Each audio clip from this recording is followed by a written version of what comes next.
Game 2 of the Eastern Conference Finals goes tonight between the Cleveland Cavaliers and the New York Knicks. Welcome in to another episode of Droppin' Dimes, brought to you by Better and Green. We cashed last night big, guys, with Oklahoma City. Told you guys it was going to be a big play on the show. Gave it to our premium subscribers as well over at bettergreen.com. 5-unit winner on Oklahoma City, our biggest NBA play of the season so far. Now up over 37 units on the NBA season as a whole, as mostly a 1-unit flat better. I've had a couple 2-unit plays, maybe a 3-unit play, but that was our first 5-unit play of the season. So mostly as a 1-unit flat better, guys, up over 37 units. It is an incredible season in the NBA. It's my best season, any sport, any year that I've ever had. So let's end it strong here. We're in the conference finals. We're going to still have some plays here in the conference finals and obviously in the NBA finals as well. Consider subscribing to our channel, guys. There's no better time than right now to hit that subscribe button. We're doing daily NBA. Red hot in the NBA. I think I don't even know, the 6-1, 7-1 NBA run right now.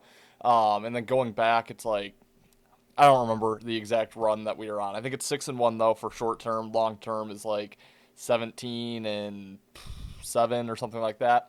But also doing NHL, guys. Red hot in the NHL. 11-1 in the NHL playoffs. 11-0 on sides. Our only loser is on a total, and we're mainly sides.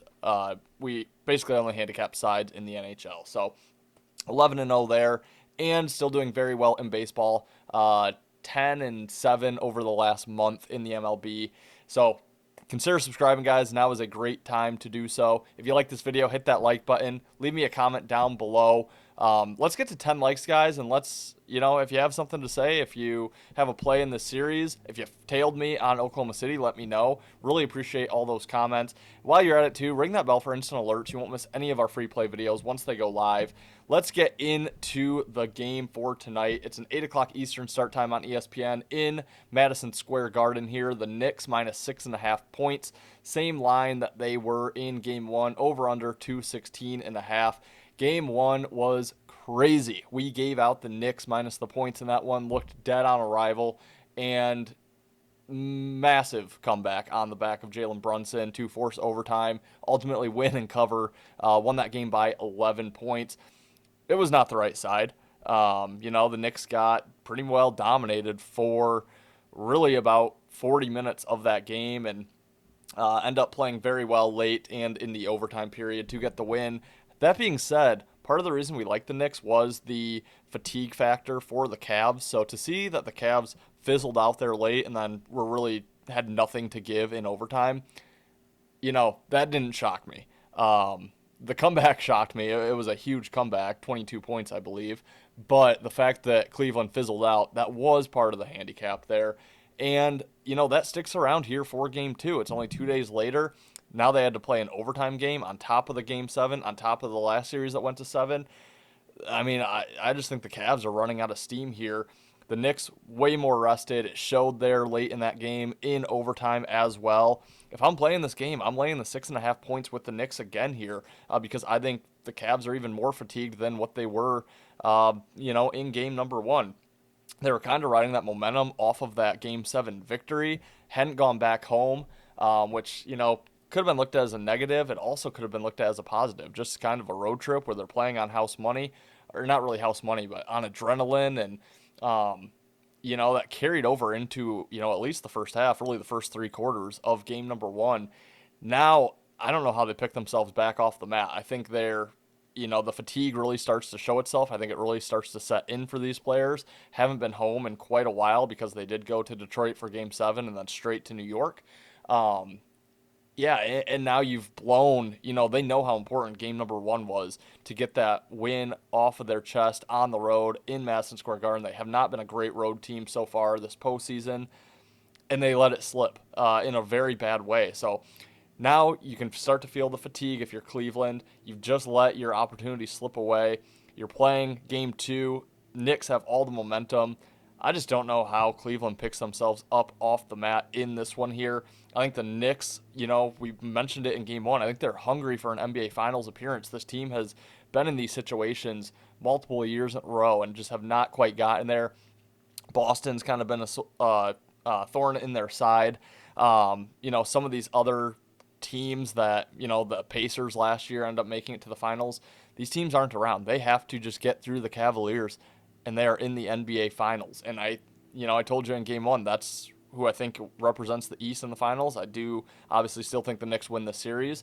And I think they win game two. I think they cover in game two. I just don't think Cleveland is going to have they're going to want to give the effort. I don't know if they're going to have the legs to give the effort needed in this game. I think we see the Knicks look way more rested and just way more energized in this game. I think we start to see that fatigue from start to finish here for the Cavaliers. And again, they had that game one locked up, gave it away, blew it in overtime, had to play extra 5 minutes.